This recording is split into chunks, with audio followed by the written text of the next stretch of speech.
My name is Sarah Chen, and I'm 32 years old. For most of my life, I believed I was the disappointment. The daughter who chose art over law school. The one who moved across the country to escape the suffocating expectations of a family that never seemed to have room for me. My older sister Jessica was everything I wasn't. Perfect grades, an ideal husband, and a perfect career as a corporate lawyer. She lived 10 minutes from our childhood home in Connecticut, visiting Mom every Sunday like clockwork. I came home twice a year, Christmas and Mom's birthday, that was it. When Mom got sick with pancreatic cancer last spring, Jessica called me with that tone she always used. The one that made me feel like I was still 12 years old and getting scolded for tracking mud through the house. "Mom's asking for you," she said, "but don't feel like you have to come if you're too busy with your little art projects." I flew out the next day. Mom was thinner than I remembered, her hair gone from the chemo, but her eyes were still sharp. She grabbed my hand when I walked into her bedroom and held it tight. "Sarah, honey, there's so much I need to tell you." Jessica appeared in the doorway like she always did when Mom and I had a moment alone. "Mom needs her rest," she said. "The doctor said not to tire her out with too much talking." Mom's grip on my hand loosened, and she looked away. I stayed for 3 weeks, sleeping on the couch and helping with medications and doctor visits. Jessica barely acknowledged my presence except to remind me that she had been handling everything for months. "It's not like you've been here," she would say whenever I suggested a different approach to Mom's care. The night before I flew back to Portland, Mom tried to talk to me again. We were alone in the kitchen, and she kept looking toward the stairs like she was worried Jessica might come down. "Sarah, I need you to know something about your father's will." "Mom, Dad died when I was 10. What does that matter now?" "It matters because—" She started coughing, that terrible sound that meant the cancer was winning. "Because Jessica doesn't know everything." Jessica's footsteps on the stairs cut the conversation short. Mom squeezed my hand and whispered, "Check the attic. The blue box behind the Christmas decorations." She died 3 days after I got back to Portland. Jessica called at 6 in the morning, crying harder than I had ever heard her cry. "She's gone, Sarah, she's gone." I flew back for the funeral, numb and hollow. The service was beautiful. Jessica had planned everything, down to the white lilies that were Mom's favorites. Half the town showed up. Everyone talked about what a devoted daughter Jessica was and how lucky Mom had been to have her so close. Nobody mentioned that I existed until the will reading. To my daughter Jessica, I leave the house and all its contents, as well as the majority of my financial assets, in recognition of her devoted care during my final years. My chest tightened, but I wasn't surprised. Jessica had earned it. To my daughter Sarah, I leave my mother's pearl necklace and the sum of $5,000. $5,000. For 32 years of being Mom's daughter, I got $5,000 and a necklace.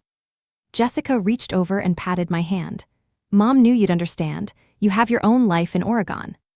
That night, I was packing my few belongings from my childhood bedroom when I remembered Mom's words. "The blue box is behind the Christmas decorations." The attic was dusty and cramped, filled with decades of family memories. I found the Christmas decorations easily enough, boxes and boxes of ornaments and lights.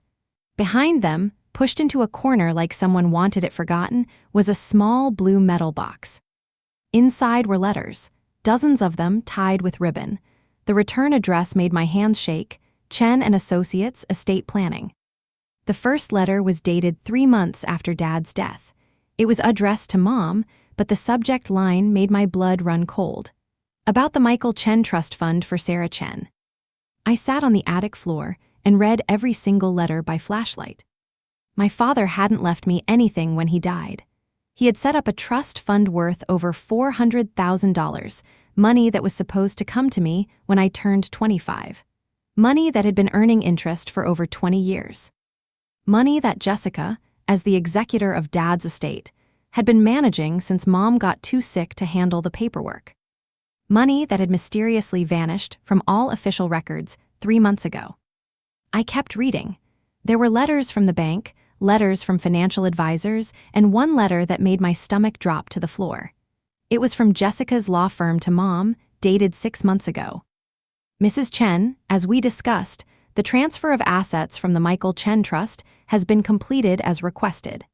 The funds have been successfully moved to Jessica Chen Morrison's investment account. Please confirm this was your intention by signing the enclosed documents. Mom's signature was shaky, barely recognizable. She had signed away my inheritance while she was dying, probably confused by medications and pain. But there was something else in the box. A small tape recorder and a note in Mom's handwriting. Sarah, if you're reading this, I'm gone and I'm sorry. I signed the papers because Jessica told me you didn't want the money. She said you had told her it would be better invested with her since you were bad with finances. I was so sick and she seemed so certain. By the time I realized what I had done, I was too weak to fight. But I recorded our conversation from that day. The recorder was in my pocket. She doesn't know. I'm sorry I wasn't stronger. I'm sorry I believed her. Make this right. Make her pay for what she took from you, from us. Love, Mom. My hands were shaking as I pressed play. Mom's weak voice filled the tiny attic space. Jessica, are you sure Sarah said she didn't want her father's money? Yes, Mom. She specifically told me she thought it was unfair that Dad left her anything at all. She said she wanted me to have it since I'm the one who stayed and took care of the family. But that doesn't sound like Sarah. Mom, you know how Sarah is. She's always been jealous of what I've accomplished. This is her way of trying to seem noble. Trust me, she'll be relieved not to have the responsibility of managing Dad's money. I listened to my sister lie to our dying mother with such casual cruelty that I had to put my hand over my mouth to keep from screaming. The recording went on for 20 minutes. Jessica calmly walked Mom through signing away my inheritance, assuring her over and over that it was what I wanted, that I had asked for this. Besides, Jessica's voice said on the tape, Sarah has never needed money the way normal people do. She's always been in her little world. I sat in that attic until dawn, listening to the tape over and over, reading the letters that proved everything. Jessica hadn't stolen my inheritance. She had manipulated our dying mother into believing it was my idea. The funeral was the next day. I sat in the front pew next to Jessica, watching her cry beautiful tears for the cameras, accepting condolences about what a wonderful daughter she had been. Your mother was so lucky to have you nearby, one of Mom's friends told her. Sarah, it must have been hard being so far away. Oh, I understood, I said, smiling softly. Family isn't about distance, it's about truth. Jessica shot me a look, but I squeezed her hand and smiled. After the burial, there was a reception at the house. Our house. Jessica's house now. I walked through the rooms where I had grown up, listening to people talk about Mom's life, about Jessica's devotion, and about how tragic it was that Mom's final years were spent worrying about money. Well, Jessica announced to a group of Mom's friends, at least now I can make sure the house is properly maintained. Mom was getting so forgetful about finances near the end. I excused myself and went to the bathroom. I needed to think. I had the evidence. I could confront Jessica right now, in front of everyone. I could play the tape and watch her perfect facade crumble. But that would be too easy, too quick. Jessica had spent my entire life making me feel small, unwanted, and like I didn't belong in my own family. She had stolen from me, lied to me, and manipulated our dying mother. If I was going to destroy her, I was going to do it right. I flew back to Portland the next morning. Jessica hugged me goodbye at the airport. I'm so glad we had this time together, she said. I know Mom would want us to stay close. Of course, I said. We're sisters, that means everything. For the next 2 months, I planned. I researched Connecticut inheritance law. I made copies of every document, every letter, and every bank statement I could find in Mom's records. I transferred the tape recording to digital format and made many copies. Most importantly, I hired a private investigator. His name was Marcus Webb, and he specialized in financial fraud. He was expensive, but I had some savings, and I was suddenly very motivated.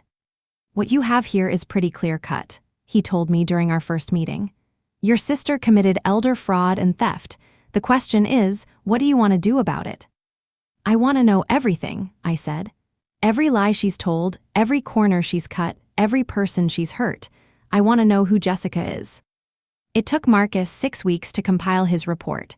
When he called me with the results, his voice was grim. "Sarah, you might want to sit down for this. Jessica's theft of my inheritance was the beginning. Over the past 5 years, she had been systematically draining Mom's accounts. The medical bills that Jessica claimed were bankrupting the family, most of them had been covered by insurance. The expensive care facility that Jessica said they couldn't afford, Mom's savings could have covered it easily.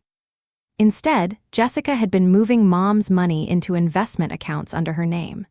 She told Mom the money was being protected from potential nursing home costs, but the accounts were set up so that Jessica was the only beneficiary. Your mother died thinking she was broke, Marcus told me. In reality, she had over $600,000 in assets that your sister had hidden from her. But that wasn't the worst part. Sarah, I found something else. Your sister has been telling people that your mother had dementia in her final months. She's been using that story to explain away any confusion about financial decisions. Mom didn't have dementia, I said. She was sharp until the very end. I know. I spoke to her doctors. Her mental faculties were completely intact. But your sister has been spreading this story to anyone who might ask questions about the will or the financial transfers. Jessica wasn't a thief. She was systematically destroying Mom's memory to cover her tracks.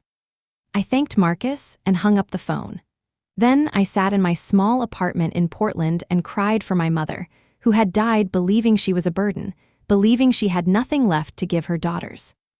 It was time for Jessica to learn what family meant. I started small. I called Jessica every few days to chat. Sisterly phone calls where I asked about her life, her work, and her marriage to her successful husband, David. "How are things at the firm?" I would ask. "Oh, the usual corporate law drama. We're representing this big development company in a land dispute. It's complicated, but the commission will be huge if we win." I took notes on every conversation, every detail about her cases, her clients, and her plans. During one call, she mentioned that she was thinking about renovating Mom's house. "I want to honor her memory," Jessica said. "Turn her bedroom into a home office.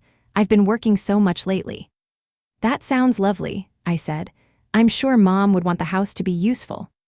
"I'm so glad you understand, Sarah. I was worried you might be sentimental about changing things." "Oh, Jessica," I said softly. "I'm learning to let go of sentiment.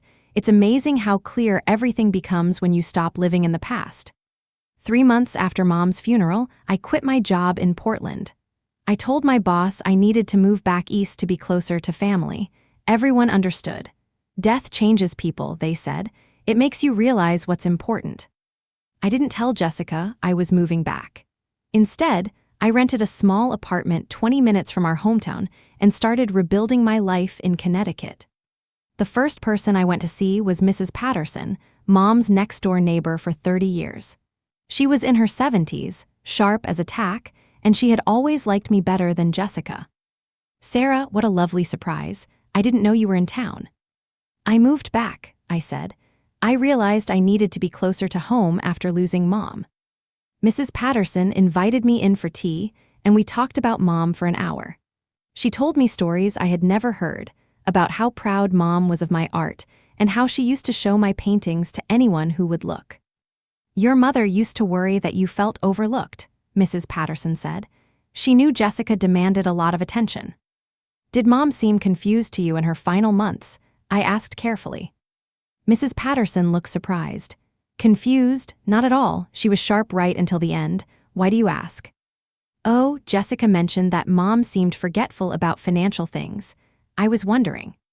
"Well, that's odd," Mrs. Patterson said. "Your mother was always meticulous about money. She balanced her checkbook every month right up until she went into the hospital." I filed that information away and moved on to my next stop, Mom's doctor. Dr. Martinez had been Mom's physician for 15 years.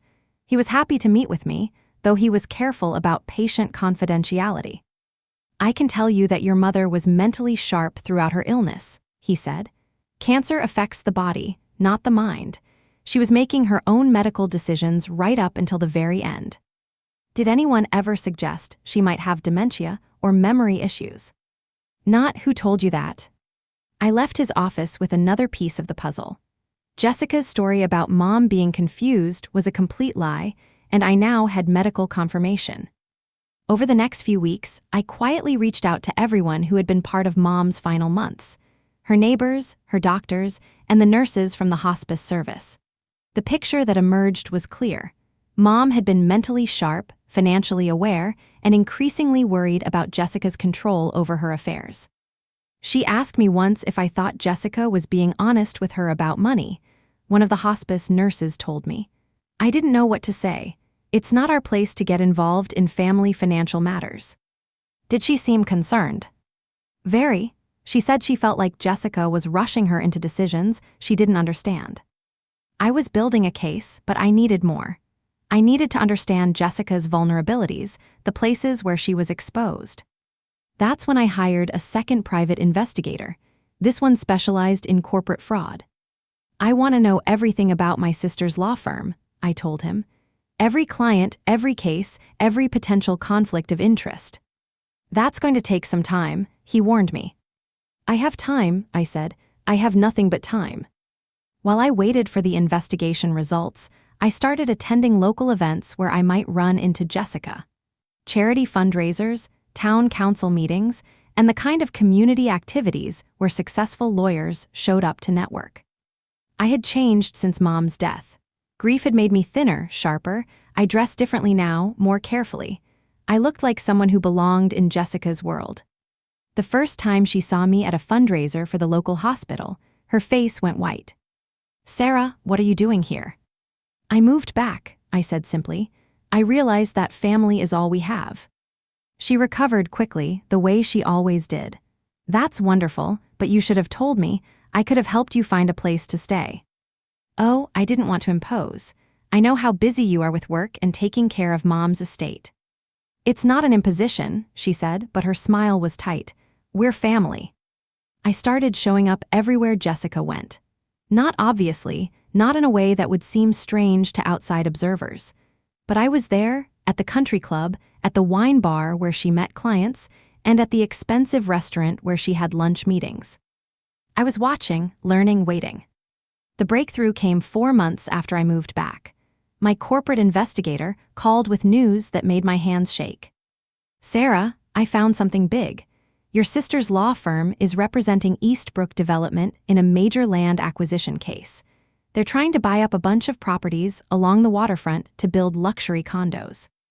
"Okay," I said. "What's suspicious about that?" "One of the properties they're trying to get is the old Morrison farm. It's been in David's family for generations, but it's been tied up in probate since his grandfather died last year." David was Jessica's husband. "Your sister has been representing Eastbrook in negotiations to buy the Morrison property, but she never disclosed that her husband has a financial interest in the outcome. That's a massive conflict of interest. It could get her disbarred." "Are you sure?" "I have the documents. She's been negotiating the sale of her own husband's property while representing the buyer, and she never told anyone. The commission on this deal is over $200,000. I sat quietly for a moment thinking. "Is there more?" "Oh yes, I traced the money from your inheritance. Your sister invested it in Eastbrook Development. She's using your father's money to profit from her conflict of interest." I thanked him and hung up the phone. Then I went for a long walk along the waterfront, where Jessica was planning to build her luxury condos. Jessica had made a mistake. She had gotten greedy, and greedy people make errors. I spent the next month documenting everything. I photographed every property involved in the Eastbrook deal. I researched the legal ethics rules that Jessica had violated. I traced every dollar of my stolen inheritance as it flowed through Jessica's investment accounts and into the development project. Most importantly, I reached out to other people who had been affected by Jessica's choices. The Morrison family was more complicated than I had expected. David's cousin Rachel had been fighting for her share of the family farm for 2 years. She was a single mother, working 2 jobs, trying to afford a lawyer to challenge David's claim to the entire property. I met her at a coffee shop near her work. "Your sister-in-law has been lying to you," I told her. Rachel was suspicious at first, but when I showed her the documents proving Jessica's conflict of interest, her expression changed. "That bitch," she said quietly.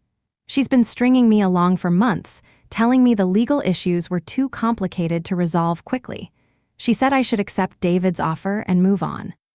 "What was his offer?" $20,000 for my share of a property worth over $1 million. I slid another document across the table. "Jessica and David are selling the farm to Eastbrook for $1.2 million. After legal fees and commissions, they'll walk away with almost $1 million. Rachel stared at the papers, her face getting redder by the minute. "What can we do about this?" "We can make sure the State Bar Association knows that Jessica Chen Morrison has been representing clients while concealing massive conflicts of interest." "Will that stop the sale?" "It'll do more than that," I said. "It'll destroy her career." Rachel agreed to help me document Jessica's violations. She had been keeping records of every conversation and every promise Jessica had made about the legal proceedings. But I wasn't done yet. I needed one more piece of the puzzle. I needed to understand how Jessica had convinced Mom to sign away my inheritance. I went back to the house, Jessica's house, where she was living now. I knocked on the door on a Saturday afternoon, carrying a bottle of wine and a sad smile. "I was missing Mom," I told her. "I wondered if I could sit in her room for a few minutes." Jessica hesitated, but she let me in. We sat in Mom's bedroom, which Jessica hadn't changed yet despite her renovation plans. Everything was exactly as Mom had left it. "I keep thinking about her final weeks," I said. "She seemed so worried about money." "She was," Jessica said quickly. "The medical bills were overwhelming. I tried to shield her from the worst of it, but she knew we were struggling." "It must have been hard for you, handling all of that alone." "It was. I didn't want to worry you with the details, but there were so many decisions to make. Mom was getting confused about finances, and I had to step in." I nodded sympathetically, like the trust fund situation. Jessica's face went very still. "What trust fund situation?" "Oh," I said, as if I had misspoken. "Mom mentioned something about Dad's old accounts.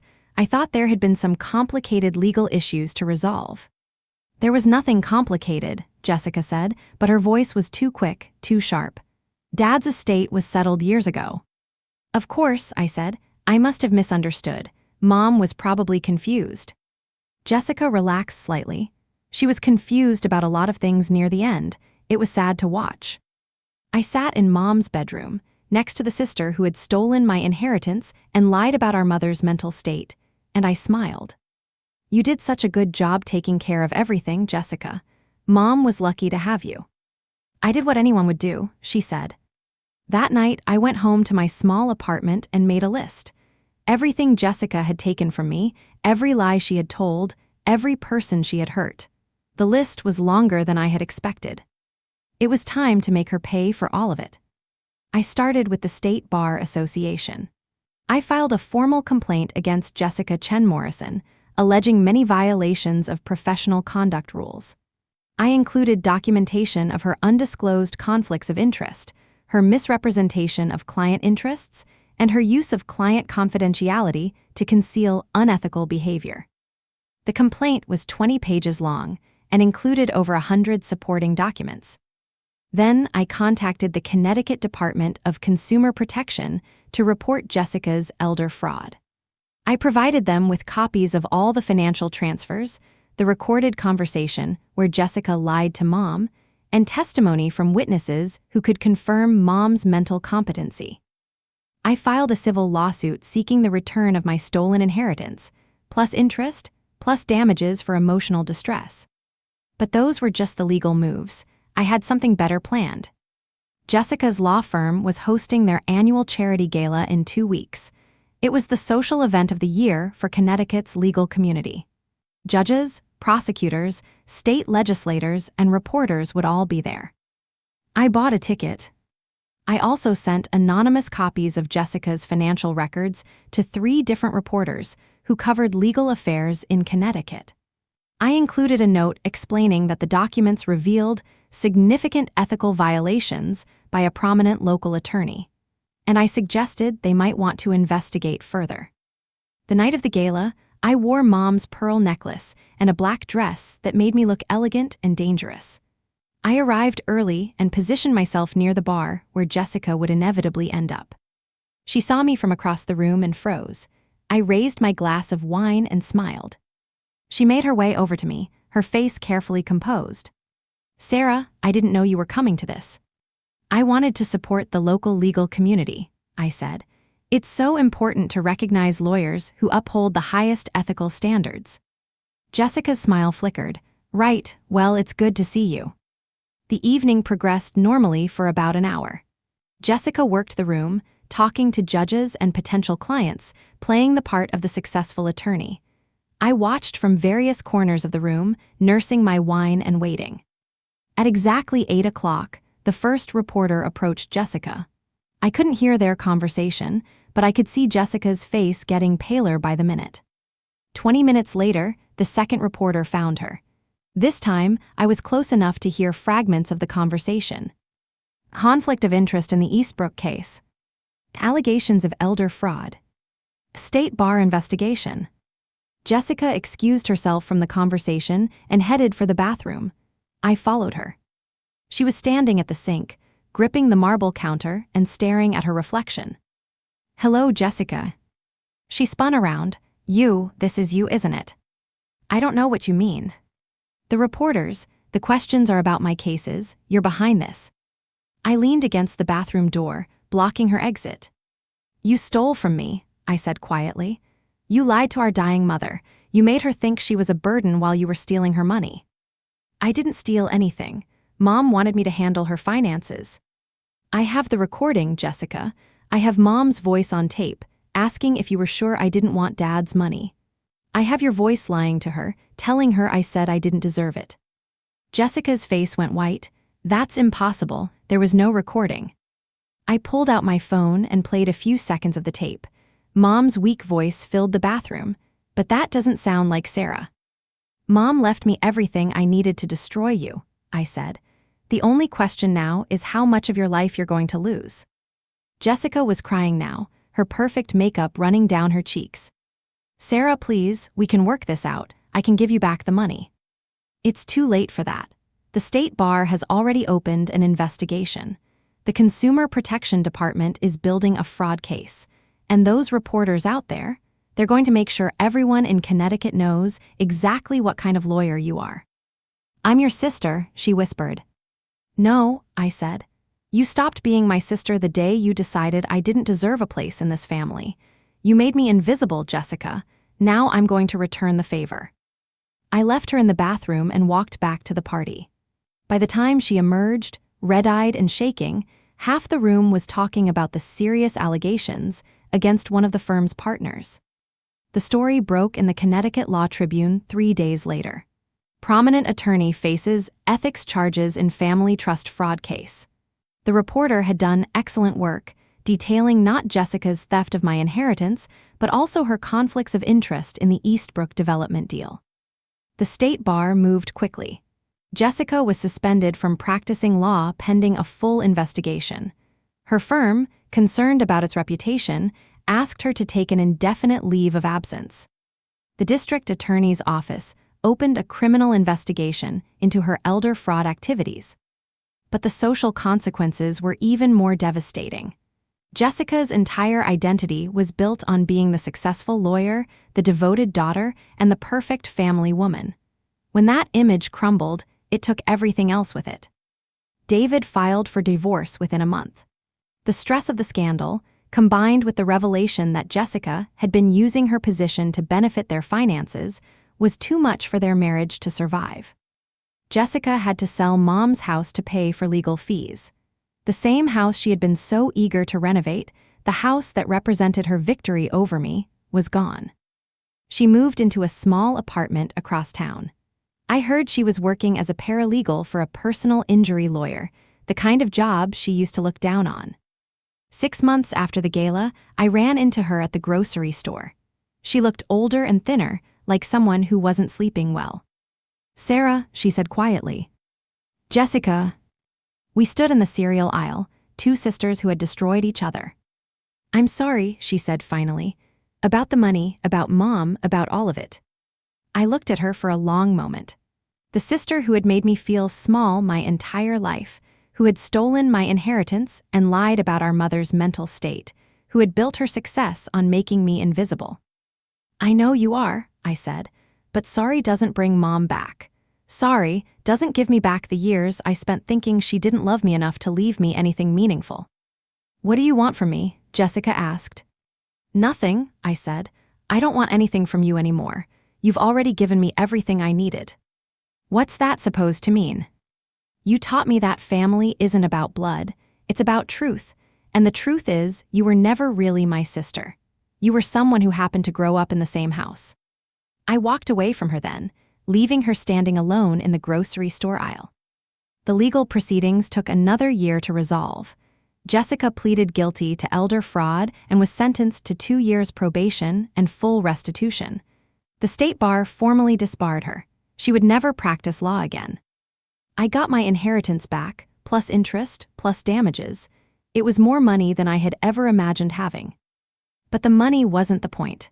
The point was justice for Mom, who had died thinking she had nothing left to give her daughters. I used part of the settlement to establish the Margaret Chen Memorial Fund for Elder Abuse Prevention. Every year, we provide legal help to families dealing with the financial exploitation of elderly relatives. The first case we handled involved a woman whose son had been stealing from her retirement account. Her name was Mrs. Patterson, my mother's former neighbor. "I don't know how to thank you, Sarah," she said after we helped her recover her stolen savings. "You don't need to thank me," I said. "This is what family does for each other." I still live in Connecticut, in a house not far from where I grew up. Sometimes people recognize my name from the newspaper stories about Jessica's scandal. They look at me with curiosity, wondering what it must have been like to destroy my sister.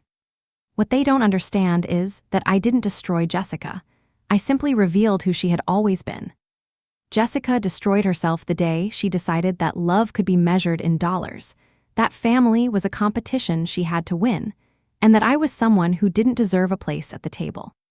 She forgot that even invisible daughters cast shadows, and shadows, when the light hits them just right, can reveal everything. I keep Mom's tape recording in a safe deposit box now, along with all the other evidence of Jessica's betrayal.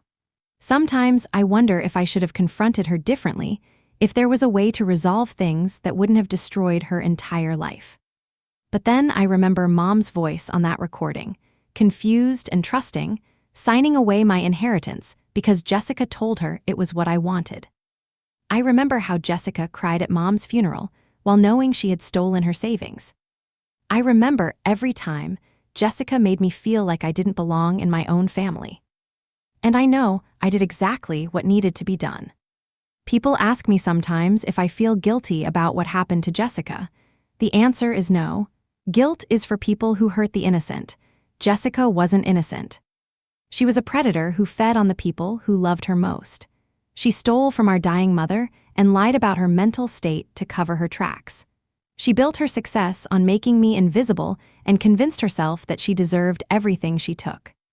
The only thing I feel guilty about is not seeing through her sooner, not protecting Mom from the daughter who was supposed to love her. But I've made peace with that guilt. It lives next to the money Jessica stole from me, transformed now into something that helps other people. Every time we save another elderly person from financial abuse, every time we reunite a family that's been torn apart by greed, I think about Mom. She would be proud, I think, of what her invisible daughter became. Last week, I got a letter from Jessica. She's working at a legal aid clinic now, helping people who can't afford lawyers. The work doesn't pay much, but she says it's the first time in years that she feels like she's helping people. She asked if we could have coffee sometime, if we could try to rebuild some kind of relationship. I haven't decided yet if I'm going to respond. The truth is, Jessica and I were never really sisters. We were two people who shared a childhood and had very different ideas about what family meant. She thought family was about power, about who deserved more love, more money, and more attention. I learned that family is about truth, about protecting the people who can't protect themselves, and about making sure that love doesn't get buried under greed. Maybe someday I'll have coffee with Jessica. Maybe we'll find a way to coexist in the world we both have to live in now. But we'll never be sisters again. That relationship died the day she chose money over mom, the day she decided I was worth more to her as a victim than as family. I'm not invisible anymore. I'm the woman who brought down one of Connecticut's most successful law firms. I'm the daughter who fought back. I'm the person who turned a family tragedy into something that helps other families stay whole. Jessica made me invisible, but I made her disappear. And in the end, that's all the family reunion I needed. She was Mom's perfect daughter. I made her our cautionary tale,